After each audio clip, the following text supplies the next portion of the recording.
കഴിഞ്ഞ 10 വർഷക്കാലമായിട്ട് ഈ ഭരണത്തിൻ്റെയൊക്കെ സുഖലോലുപതയിൽ ആറാടിയിരുന്നവരാണ് ഇവരെല്ലാവരും നമ്മൾ കാണണം. കാരണം കെ വി ഗണേഷ് കുമാറിൻ്റെ പാർട്ടി ഇവിടെയുണ്ട്, നമ്മൾ പറയാതെ പോകരുത്. പാർട്ടി ഒരിക്കൽ തോറ്റു എന്നുള്ളതല്ല, ആ പാർട്ടി ഇല്ലാതാവുന്നു എന്നുള്ളതാണ്. കാരണം കോൺഗ്രസ് എസ് എന്ന് പറയുന്നത് കടന്നപ്പള്ളി രാമചന്ദ്രൻ മാത്രമുള്ളൊരു പാർട്ടി. അദ്ദേഹം തോൽക്കുന്നതോടുകൂടി, അദ്ദേഹത്തിന് അധികാരമില്ലാതാവുന്നതോടുകൂടി അദ്ദേഹത്തിൻ്റെ വലയങ്ങളിൽ ചുറ്റുപാടും ഉണ്ടായിരുന്ന ആളുകളെല്ലാം ഇനി വിട്ടുപോകല്ലാതെ വേറെ വഴിയൊന്നുമില്ല. അപ്പോൾ പി സി ചാക്കോനെ സംബന്ധിച്ചോളം അദ്ദേഹത്തിന് മറ്റൊരു തരത്തിൽ തിരിച്ചു വരാനുള്ള ഒരു ശ്രമം അദ്ദേഹം നടത്തുകയാണ്. അദ്ദേഹത്തിൻ്റെ ശ്രമം എന്താണെന്ന് വെച്ചാൽ തോറ്റുപോയ എല്ലാ പാർട്ടികളെയും ഒരുമിച്ച് പിടിച്ചുകൊണ്ട് ഒരു കോമൺ പ്ലാറ്റ്ഫോം ഉണ്ടാക്കുക എന്നുള്ളതാണ് അദ്ദേഹം ലക്ഷ്യമിടുന്നത്. മധ്യകേരളത്തിൽ ഏറ്റവും വലിയ ശക്തിയായിരുന്ന കേരള കോൺഗ്രസ് എമ്മിൻ്റെ അവസ്ഥ എന്താണ് ഇന്ന്? ഒരു സീറ്റ് പോലും ഇല്ല. മത്സരിച്ച 12 സീറ്റിലും തോറ്റ് സംപൂജിതരായി കിടക്കുകയാണ് കേരള കോൺഗ്രസ്. കേരള കോൺഗ്രസിന്റെ നിലനിൽപ്പ് പോലും വലിയ പ്രതിസന്ധിയിലായിരിക്കുന്നു നമുക്കറിയാം. നമസ്കാരം സർ. ഈ തെരഞ്ഞെടുപ്പിൽ ഇടതുപക്ഷം തോറ്റതിന് ശേഷം നമ്മളടക്കം ഒരുവിധം എല്ലാവരും ചർച്ച ചെയ്തിട്ടുള്ളതും വിമർശിച്ചിട്ടുള്ളതും ആകെ CPM-നെ മാത്രമായിരിക്കും. എന്നാൽ ഇതിനൊപ്പം വീണുപോയ കുറേ ചെറിയ ഘടകകക്ഷികളുണ്ട് LDF-ന്റെ. ഇപ്പം NCP പോലെ പിളർപ്പിൻ്റെ ആശാന്മാരായ NCP അവർ പുതിയൊരു പിളർപ്പിൻ്റെ വക്കീലാണ്. അതുപോലെ തന്നെ വേറെ ഒറ്റ നേതാക്കന്മാർ മാത്രമുള്ള കടന്നപ്പള്ളിയുടെ കോൺഗ്രസ് എസ്, അല്ലെങ്കിൽ ആന്റണി രാജുവിൻ്റെ പാർട്ടി, ഇതൊന്നും അല്ലാത്ത INL, RJD, ഇങ്ങനെ കുറേ ചെറിയ ഘടകകക്ഷികൾ ഇതിനൊപ്പം ഉണ്ടായിരുന്നു. ഇവരെ പറ്റിയൊന്നും ആരും ചർച്ചയൊന്നും ചെയ്യണില്ല. പേരുകൾ ചിലപ്പോൾ മറന്നു തുടങ്ങിയിട്ടുണ്ടാവും. സത്യത്തിൽ ഈ പാർട്ടികളുടെയൊക്കെ നിലവിലെ അവസ്ഥ എന്താ? ഭയങ്കര ദയനീയമാണ്. കാരണം ഇവരൊക്കെ CPM അധികാരത്തിൽ വരുമ്പോൾ ഭയങ്കരമായി തളിർക്കുകയും വളരുകയും ഒരുപാട് നേതാക്കന്മാർ വരികയൊക്കെ ചെയ്യുന്ന പാർട്ടിയാണ്. കഴിഞ്ഞ 10 വർഷക്കാലമായിട്ട് ഈ ഭരണത്തിൻ്റെയൊക്കെ സുഖലോലുപതയിൽ ആറാടിയിരുന്നവരാണ് ഇവരെല്ലാവരും നമ്മൾ കാണണം. കാരണം കെ വി ഗണേഷ് കുമാറിൻ്റെ പാർട്ടി ഇവിടെയുണ്ട്, നമ്മൾ പറയാതെ പോകരുത്. കെ വി ഗണേഷ് കുമാറിൻ്റെ പാർട്ടിയിൽ ആകെ ഗണേഷ് കുമാർ മാത്രമേ ഉണ്ടായിരുന്നുള്ളൂ, വേറെ മറ്റ് നേതാക്കന്മാരാരും ഉണ്ടായിരുന്നില്ല. അദ്ദേഹം എല്ലാ തവണയും പത്തനാപുരം ജയിക്കുന്നു, 2 തവണ മന്ത്രിയായി. ഈ കഴിഞ്ഞ തവണ 2.5 വർഷക്കാലം മന്ത്രിയായിരുന്നു. പക്ഷേ അദ്ദേഹം പറഞ്ഞിരുന്നത് ഞാൻ എവിടെ നിന്നാലും ജയിക്കുമെന്നും എനിക്ക് അത്തരത്തിലുള്ളൊരു വലിയ സ്വീകാര്യത പത്തനാപുരത്തുണ്ട് എന്നായിരുന്നു. ഇതുതന്നെയായിരുന്നു NCP നേതാവും മുൻ മന്ത്രിയുമായ AK ശശീന്ദ്രൻ പറഞ്ഞിരുന്നത്. എലത്തൂരിൽ ഞാൻ നിന്നാൽ ഇനി എങ്ങനെയായാലും ജയിച്ചു പോരും എന്നുള്ളത്. കാരണം CPM-ന് വലിയ സ്വാധീനമുള്ള സ്ഥലമാണത്, അതുകൊണ്ട് തന്നെ താൻ ജയിക്കുമെന്നായിരുന്നു. ഇങ്ങനെ ജയിക്കുമെന്ന് ഉറപ്പുള്ളവർ, അതായത് അവരുടെ കൂടെ ആരുമില്ല, അവരുടെ പാർട്ടിയിലും ആരുമില്ല, നേതാക്കന്മാർ മാത്രമുള്ള പാർട്ടിയാണ്. ഇവരെല്ലാം ഈ CPM-ൻ്റെ തണലിൽ ജയിക്കുകയും മന്ത്രിമാരാവുകയും എല്ലാ സുഖസൗകര്യങ്ങളും അനുഭവിക്കുകയും ചെയ്തുകൊണ്ടിരുന്നവരാണ്. തോറ്റു എന്നുള്ളത് പാർട്ടി ഒരിക്കൽ തോറ്റു എന്നുള്ളതല്ല, ആ പാർട്ടി ഇല്ലാതാവുന്നു എന്നുള്ളതാണ്. കാരണം കോൺഗ്രസ് എസ് എന്ന് പറയുന്നത് കടന്നപ്പള്ളി രാമചന്ദ്രൻ മാത്രമുള്ളൊരു പാർട്ടി. അദ്ദേഹം തോൽക്കുന്നതോടുകൂടി, അദ്ദേഹത്തിന് അധികാരമില്ലാതാവുന്നതോടുകൂടി അദ്ദേഹത്തിൻ്റെ വലയങ്ങളിൽ ചുറ്റുപാടും ഉണ്ടായിരുന്ന ആളുകളെല്ലാം ഇനി വിട്ടുപോകല്ലാതെ വേറെ വഴിയൊന്നുമില്ല. NCP-യിലാണെങ്കിൽ NCP കഴിഞ്ഞ 10 വർഷക്കാലവും കണ്ടത് തമ്മിലടിയും അധികാരത്തിന് വേണ്ടിയുള്ള വടംവലിയായിരുന്നു, വലിയ വടംവലി. അതായത് നേരത്തെ AK ശശീന്ദ്രൻ മന്ത്രിയാവുന്നു, പിന്നീട് AK ശശീന്ദ്രൻ വലിയൊരു വിവാദത്തിൽപ്പെടുന്നു, തോമസ് ചാണ്ടി മന്ത്രിയാവുന്നു, തോമസ് ചാണ്ടി പിന്നീട് വിവാദങ്ങളിൽ അകപ്പെടുന്നു, അദ്ദേഹം രാജിവെക്കുന്നു, വീണ്ടും AK ശശീന്ദ്രൻ്റെ വീണ്ടും മന്ത്രിയാവുന്നു. കഴിഞ്ഞ 1-ാം പിണറായി സർക്കാരിൻ്റെ കാലത്തുള്ള സംഭവമായിരുന്നത്. 2-ാം പിണറായി സർക്കാരിൻ്റെ കാലത്ത് വീണ്ടും AK ശശീന്ദ്രൻ മന്ത്രിയാവുന്നു. എഴുന്നേറ്റ് നടക്കാനൊന്നും പറ്റുന്നില്ലെങ്കിൽ പോലും അദ്ദേഹം മന്ത്രിയാവുന്നു, വനം വകുപ്പ് മന്ത്രിയാവുന്നു. വനം വകുപ്പിൽ എന്തെങ്കിലും അദ്ദേഹം ചെയ്തോ എന്ന് ചോദിച്ചാൽ അദ്ദേഹത്തിൻ്റെ സേവനം വട്ടപൂജ്യമായിരുന്നു, ഒന്നും ചെയ്തിട്ടില്ല എന്നുള്ളത് തന്നെയാണ്. കാരണം പല സംഭവങ്ങളുണ്ടാകുന്ന സമയത്ത് അദ്ദേഹം പറയും, ഇതൊന്നും ഞങ്ങളുടെ വകുപ്പല്ല, കേന്ദ്രം തീരുമാനിക്കേണ്ടതാണ്. ആന കാട്ടിൽ നിന്നും പുറത്തേക്ക് ഇറങ്ങുന്നതും ജനവാസ കേന്ദ്രങ്ങളിൽ വന്ന് വലിയ നാശനഷ്ടങ്ങൾ ഉണ്ടാക്കുന്ന സമയത്തൊക്കെ വയനാട്ടിലും അതുപോലെ തന്നെ ഇടുക്കിയിലൊക്കെ ഇത് നിരന്തര വിഷയമായി മാറിയതോടുകൂടി ജനങ്ങൾ തെരുവിലിറങ്ങുന്നൊരവസ്ഥ വരെ ഉണ്ടായി, നിരവധി പേർ കൊല്ലപ്പെട്ടു. ഈ സംഭവങ്ങളെല്ലാം അദ്ദേഹം പറഞ്ഞു, ഞങ്ങൾ നിസ്സഹായരാണ്, മരിക്കുന്നവരുടെ കുടുംബത്തിന് പണം കൊടുക്കാൻ മാത്രമേ നമുക്ക് അധികാരമുള്ളൂ എന്നുള്ളതാണ്. അങ്ങനെ വനം വകുപ്പിന് ഒരു മന്ത്രി പോലും ഇല്ലാത്തൊരവസ്ഥയായിരുന്നു കഴിഞ്ഞ 5 വർഷക്കാലം. പേരിന് മന്ത്രിയുണ്ട്, പക്ഷേ അദ്ദേഹത്തിനൊന്നും ചെയ്യാൻ പറ്റില്ല. അതിനിടയിലാണ് മന്ത്രി മാറണം എന്ന് പറഞ്ഞുകൊണ്ട് ഈ NCP-യിൽ വലിയ രീതിയിലുള്ള തർക്കം ഉണ്ടാവുകയും തോമസ് കെ തോമസ്, കുട്ടനാട്ടിൽ MLA ആയിരുന്ന തോമസ് കെ തോമസ് അതുപോലെ തന്നെ AK ശശീന്ദ്രൻ തമ്മിൽ വലിയ പൊരിഞ്ഞ അടി നടക്കുകയും ഒടുവിൽ ഈ അടി അവരുടെ ദേശീയ നേതാവ് എന്ന് പറയുന്ന PC ചാക്കോ, അദ്ദേഹം ഇവിടെയും നേതാവും അതേസമയം തന്നെ ദേശീയ നേതാവും. കാരണം ദേശീയ തലത്തിലൊന്നും വലിയ ഗ്രിപ്പില്ലാത്ത പാർട്ടിയാണ്. പിളർപ്പിന് ശേഷം അവർക്ക് വലിയ ഗ്രിപ്പില്ല, പാർട്ടി ചിഹ്നം പോയി, പേരൊക്കെ പോയതോടുകൂടി ശരത് പവാറിൻ്റെ ഒരു മേൽവിലാസത്തിൽ നിൽക്കുന്ന ഒരു പാർട്ടിയാണ് NCP എന്ന് പറയുന്നത്. അജിത് പവാർ വിഭാഗം നേരെ NDA-യിലേക്ക് കയറിയതോടുകൂടി അവർ പവർഫുൾ ആവുകയും അവർ മഹാരാഷ്ട്രയിൽ ഭരണത്തിൽ പങ്കാളികളാവുന്നു. അതുപോലെ തന്നെ ദേശീയ സർക്കാരിലും അവർ പങ്കാളികളായതോടുകൂടി അതിന് മാത്രമാണ് ആളുള്ളത്, അല്ല അവരുടെ പുറകെയാണ് ആളുള്ളത്. രണ്ടു വഴിക്കാണ് ദേശീയ നേതൃത്വം സംസ്ഥാന നേതൃത്വം അതെ സംസാരിക്കുന്നത്. യഥാർത്ഥത്തിൽ ഇവിടുത്തെ പാർട്ടിക്ക് അവർക്ക് ഈ തെരഞ്ഞെടുപ്പിൽ സ്വന്തം ചിഹ്നം പോലും നഷ്ടപ്പെട്ട ഒരു തെരഞ്ഞെടുപ്പായിരുന്നു ഈ കഴിഞ്ഞത്. നല്ല വെടിപ്പിന് തോറ്റു എന്നുള്ളതാണ്. NCPന്റെ 2 നേതാക്കന്മാരും കുട്ടനാട്ടിലും വെടിപ്പിൽ തോറ്റു, അതുപോലെ തന്നെ എലത്തൂരിലും AK ശശീന്ദ്രനും വെടിപ്പിൽ തോറ്റു.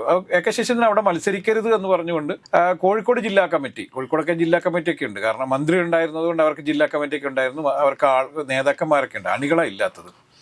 അദ്ദേഹം മത്സരിക്കരുതെന്ന്, അവിടെ പുതിയൊരാളിനെ മത്സരിപ്പിക്കണം എന്നൊക്കെ ആവശ്യപ്പെട്ടുകൊണ്ട് അവിടെ വലിയ പ്രക്ഷോഭമൊക്കെ ഉണ്ടായിരുന്നു. പക്ഷേ അതിലൊന്നും യാതൊരു തരത്തിലും അയഞ്ഞില്ല. ദേശീയ തലത്തിലുള്ള നേതാവ് എന്നുള്ള നിലയിൽ PC ചാക്കോയ്ക്കെതിരെ വലിയ രീതിയിൽ പ്രതിഷേധങ്ങളൊക്കെ ഉണ്ടായി. ഈ മന്ത്രിമാറ്റവുമായി ബന്ധപ്പെട്ടുണ്ടായ ചർച്ചയിൽ ഒടുവിൽ തർക്കത്തിൽ ഏർപ്പെട്ടിരുന്ന ശശീന്ദ്രനും അതുപോലെ തന്നെ തോമസ് കെ തോമസും ഒടുവിൽ ഒന്നാവുകയും PC ചാക്കോയ്ക്കെതിരെ അതിരൂക്ഷമായ വിമർശനവുമായി ഒരു വിഭാഗം വരികയും അങ്ങനെയാണ് കേരളത്തിലെ NCPയിൽ ദേശീയ തലത്തിലല്ലാതെ കേരളത്തിലെ NCPയിൽ 2 വിഭാഗം ഉണ്ടായി. അതൊന്ന് PC ചാക്കോ വിഭാഗവും മറ്റൊന്ന് AK ശശീന്ദ്രൻ വിഭാഗമായിരുന്നു. ഇവരെല്ലാം എല്ലാ ജില്ലകളിലും പ്രത്യേകം കമ്മിറ്റികൾ ഉണ്ടാക്കുകയും അവർ പരസ്പരം പഴിചാരുകയും പരസ്പരം തെറിവിളിക്കുകയൊക്കെ ചെയ്യുന്ന അവസ്ഥയിലേക്ക് കാര്യങ്ങൾ പോയി.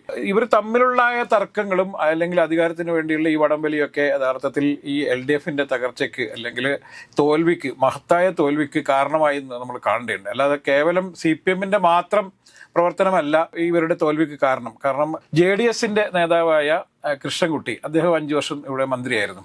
അവർ ദേശീയ നേതൃത്വമായി പിണങ്ങിയെന്ന് പറഞ്ഞാൽ അങ്ങനെയല്ല, ഒരു നയപരമായിട്ടുള്ള ചില പ്രശ്നങ്ങളായിരുന്നു. അവർ NDAയുടെ കൂടെ പോയപ്പോൾ ഇവർ LDFന്റെ കൂടെയുള്ള JDS നേതൃത്വം ആകെ അങ്കലാപ്പിലായിപ്പോയി, എങ്ങോട്ട് എന്ത് ചെയ്യണമെന്ന്. അങ്ങനെ ദേവഗൗഡേനെ തള്ളി പറഞ്ഞു കഴിഞ്ഞാൽ പണിയാണ്, കാരണം അവർ ഒപ്പിട്ട് കൊടുത്താണ് ഇവർ MLA-മാരായത്. കൂറുമാറ്റ നിയമപ്രകാരം ഇവർ അയോഗ്യരാക്കപ്പെടും. അങ്ങനെ മിണ്ടാതെ നിന്നാണ് അവർ അവസാന ഘട്ടമാകുമ്പോഴേക്ക് അവർ വേറൊരു പാർട്ടി ഉണ്ടാക്കി. തിരുവല്ലയിലും പാലക്കാടുമായിരുന്നു 2 സ്ഥാനാർത്ഥികൾ ഉണ്ടായിരുന്നു ഇത്തവണ JDS അല്ല, കേരള ജനതാദൾ എന്നുണ്ട്. അവർ 2 പേരും നല്ല വൃത്തിയിൽ തോറ്റു. ഇത്തവണ കൃഷ്ണൻകുട്ടി മത്സരിക്കാനുണ്ടായിരുന്നില്ല, അദ്ദേഹം മാത്രമാണ് എനിക്കിത് പറ്റില്ല എന്ന് പറഞ്ഞത്. കാരണം അയാൾ 5 വർഷക്കാലം ഇലക്ട്രിസിറ്റി വകുപ്പിലുണ്ടാക്കിയ പുകിൽ ചില്ലറയല്ല. മത്സരിച്ചാൽ തോൽക്കുന്നത് അദ്ദേഹത്തെ അറിയാം. പക്ഷേ മാത്രമല്ല ഇത്തരത്തിലുള്ള ഈ നേതാക്കന്മാർക്കൊക്കെ ജനങ്ങൾക്കിടയിൽ യാതൊരു തരത്തിലുള്ള ഗ്രിപ്പും ഇല്ലെന്നും അവർക്കൊന്നും ഒരു സ്വീകാര്യതയില്ല എന്ന് ഇവരൊക്കെ മനസ്സിലാക്കി തുടങ്ങി എന്നുള്ളതാണ് എൻ്റെ ഏറ്റവും വലിയ സംഭവം. പക്ഷേ ഇത്രയൊക്കെ തിരിച്ചടി ഉണ്ടായിട്ടും NCPയിൽ കലാപം വീണ്ടും ആരംഭിച്ചിരിക്കുന്നു നമ്മൾ കാണേണ്ടത്. ശശീന്ദ്രൻ വിഭാഗം വേറെയും ചാക്കോ വിഭാഗം വേറെയും വെവ്വേറെ മീറ്റിംഗ് വിളിച്ച് ചേർത്തിരിക്കുന്നു. ഒരാൾ കോഴിക്കോട് മീറ്റിംഗ് വിളിച്ച് ചേർത്തിരിക്കുന്നു, ഒരാൾ എറണാകുളത്ത് കലൂരിൽ യോഗം വിളിച്ച് ചേർത്തിരിക്കുകയാണ്. ഇരു വിഭാഗവും തമ്മിലുള്ള പോരാട്ടം കുറച്ചുകൂടി കടുക്കും എന്നുള്ളതിനെ കാണും. കാരണം ദേശീയ തലത്തിൽ വലിയ പിടിപാടൊന്നും ഇല്ലാതായി തുടങ്ങിയ PC ചാക്കോനെ എങ്ങനെയെങ്കിലും ഒരു ഗ്രിപ്പ് ഉണ്ടാക്കിയെടുക്കണം. പക്ഷെ PC ചാക്കോ എന്തിനാണ് ഇപ്പോൾ യോഗം വിളിച്ചിരിക്കുന്നത് എന്നുള്ളതിന് വളരെ വ്യക്തമായ ഒരു ധാരണയുണ്ട് എന്നാണ് നമുക്ക് മനസ്സിലാക്കുന്നത്. NCP എന്ന പാർട്ടി യഥാർത്ഥത്തിൽ ഇനി വളർത്തിക്കൊണ്ടുവരിക എന്നുള്ള എളുപ്പമല്ല. ഭരണത്തിലിരിക്കുമ്പോൾ പോലും ദുർബലമായ പാർട്ടി എങ്ങനെയാണ് ഭരണമില്ലാത്തപ്പോൾ ഉണ്ടാക്കിയെടുക്കുക? കാരണം ഇവരൊന്നും ഒരിക്കലും സമരം ചെയ്തോ അല്ലെങ്കിൽ എന്തെങ്കിലും തരത്തിൽ പ്രക്ഷോഭ സമരങ്ങൾ പങ്കാളികളായൊന്നും അല്ല ഇവരൊന്നും ഈ പാർട്ടി ഉണ്ടാക്കിയത്. ഒക്കെ ഓരോ മുന്നണി അടിസ്ഥാനത്തിൽ ഓരോ ആളുടെയും കൂടെ ചേർന്നുകൊണ്ട് പാർട്ടി ഇങ്ങനെ കൊണ്ടുപോവുക. ഒരു മന്ത്രിസ്ഥാനമൊക്കെ കിട്ടും, ഒരു MLA സ്ഥാനം കിട്ടും, അതിന്റെ പേരിൽ കുറച്ച് പൈസയൊക്കെ ഉണ്ടാക്കി ഭരണത്തിലിരിക്കുന്ന സമയത്ത് കുറച്ച് കാശൊക്കെ ഉണ്ടാക്കി അങ്ങനെ ജീവിച്ചു പോകുന്ന ഒരു പാർട്ടിയാണ്. ഇപ്പോൾ ഭരണം ഇല്ല, അത് ദേശീയ തലത്തിലും ഭരണമില്ല, മഹാരാഷ്ട്രയിൽ ഭരണത്തിലില്ല, കേരളത്തിലും ഭരണത്തിലില്ല. ഇന്ത്യയിലാകെ ഒരു തരത്തിലും അധികാരമില്ലാത്ത ഒരു പാർട്ടിയായി NCP മാറിയിരിക്കുകയാണ്. അപ്പോൾ PC ചാക്കോനെ സംബന്ധിച്ചോളം അദ്ദേഹത്തിന് മറ്റൊരു തരത്തിൽ തിരിച്ചു വരാനുള്ള ഒരു ശ്രമം അദ്ദേഹം നടത്തുകയാണ്. അദ്ദേഹത്തിന്റെ ശ്രമം എന്താണെന്ന് വെച്ചാൽ തോറ്റുപോയ എല്ലാ പാർട്ടികളെയും ഒരുമിച്ച് പിടിച്ചുകൊണ്ട് ഒരു കോമൺ പ്ലാറ്റ്ഫോം ഉണ്ടാക്കുക എന്നുള്ളതാണ് അദ്ദേഹം ലക്ഷ്യമിടുന്നത്.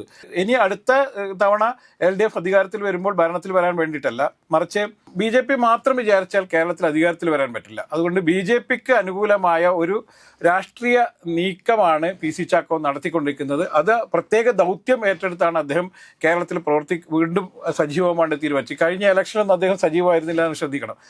ഇലക്ഷനിൽ എവിടെയും പ്രചാരണ രംഗത്തൊന്നും PC ചാക്കോ ഉണ്ടായിരുന്നില്ല, വളരെ നിർജീവമായി കിടക്കുകയായിരുന്നു PC ചാക്കോ. ഇപ്പോൾ ഇറങ്ങി പുറപ്പെട്ടിരിക്കുന്നത് ഈ അളിഞ്ഞു നിൽക്കുന്ന സ്ഥലത്ത് നിന്നും എന്താണ് നേട്ടമുണ്ടാക്കാൻ പറ്റുക എന്നുള്ള കൃത്യമായ ഒരു ലക്ഷ്യത്തോടു കൂടിയാണ് അദ്ദേഹം ഇവിടെ ലക്ഷ്യമിടുന്നത്. 10 വർഷത്തിനിടയിൽ BJPയുടെ അധികാരത്തിൽ വരും എന്നുള്ള ഒരു ട്രെൻഡ് അദ്ദേഹം മനസ്സിലാക്കിയിട്ടുണ്ട്. അല്ലെങ്കിൽ BJPക്ക് അനുകൂലമായ ഒരു തരംഗം ഉണ്ടാക്കിയെടുക്കാൻ വേണ്ടിയിട്ടുള്ള ദൗത്യമാണ് അദ്ദേഹം ഏറ്റെടുത്തിരിക്കുന്നത്. അതുകൊണ്ട് ഈ ദുർബലരായി കിടക്കുന്ന വിഭാഗങ്ങളെല്ലാം ചേർത്തുകൊണ്ട് ഒരു പാർട്ടി ഉണ്ടാക്കി അത് പിന്നീട് NDAയിൽ കൊണ്ടുപോയി കെട്ടാനുള്ള ഒരു ശ്രമമാണ്, ഏറ്റവും ഒടുവിലത്തെ ശ്രമമാണ് അദ്ദേഹം നടത്തുന്നത്. മറ്റൊരു സ്ഥലത്തും പോകാനില്ല. കാരണം അദ്ദേഹത്തിന് കോൺഗ്രസിലേക്ക് എന്തായാലും പ്രവേശിപ്പിക്കില്ല. ഇനി NCPയിൽ നിന്നുകൊണ്ട് പ്രത്യേകിച്ച് കാര്യമൊന്നുമില്ല. കാരണം NCP അദ്ദേഹത്തിന് വലിയ ഗ്രിപ്പ് ഇല്ലാതായിരിക്കുന്നു. തീർച്ചയായും ഭരണത്തിലില്ലാത്തൊരു പാർട്ടി എന്നുള്ളതിൽ അദ്ദേഹത്തിനും താല്പര്യം ഉണ്ടാവില്ല. അപ്പം BJP ദേശീയ നേതൃത്വത്തോട് അദ്ദേഹം ചില അച്ചാരം വാങ്ങിക്കൊണ്ട് ഇവിടെ ചില പ്രവർത്തനങ്ങൾ നടത്തി പിന്നീട് BJP ബാർഗെയിൻ ചെയ്ത് എന്തെങ്കിലുമൊക്കെ നേടിയെടുക്കാനുള്ള ഒരു ശ്രമത്തിൻ്റെ ഭാഗമാണ് ഇപ്പോഴുള്ള ഈ വിമത നീക്കം എന്നുള്ള നമ്മളിൽ കാണേണ്ടത്. അതുകൊണ്ട് ദേശീയ വർക്കിംഗ് പ്രസിഡന്റായ PC ചാക്കോ എന്തിനാണ് കേരളത്തിൽ വന്ന് ഇത്തരത്തിലുള്ള ഒരു മീറ്റിംഗ് നടത്തുന്നതെന്നുള്ള ചോദ്യത്തിന് ഇത് മാത്രമേ മറുപടിയുള്ളൂ. അല്ലെങ്കിൽ ഇത് വളരെ അരിയാഹാരം കഴിക്കുന്ന എല്ലാവർക്കും മനസ്സിലാവും എന്താണ് PC ചാക്കോ ലക്ഷ്യമിടുന്നത് എന്നുള്ളത്. ഇത് വരും കാലത്ത് വലിയ ബാധ്യതയായി കേരളത്തിന് മാറും എന്നുള്ളത് കൂടി നമ്മൾ മനസ്സിലാക്കാറുണ്ട്. കാരണം ഇത്തരത്തിലുള്ള ഒരു വളരെ ഈ വിരലിലെണ്ണാവുന്ന ആളുകളുമായി നടത്തുന്ന ഇത്തരം പാർട്ടി പ്രവർത്തനം തന്നെ യഥാർത്ഥത്തിൽ അശ്ലീലമാണ്, അല്ലെങ്കിൽ കേരളത്തിന് വലിയ ബാധ്യതയാണ്. നമ്മൾ നോക്കൂ, മധ്യ കേരളത്തിൽ ഏറ്റവും വലിയ ശക്തിയായിരുന്ന കേരള കോൺഗ്രസ് എമ്മിൻ്റെ അവസ്ഥ എന്താണ് ഇന്ന്? ഒരു സീറ്റ് പോലും ഇല്ല.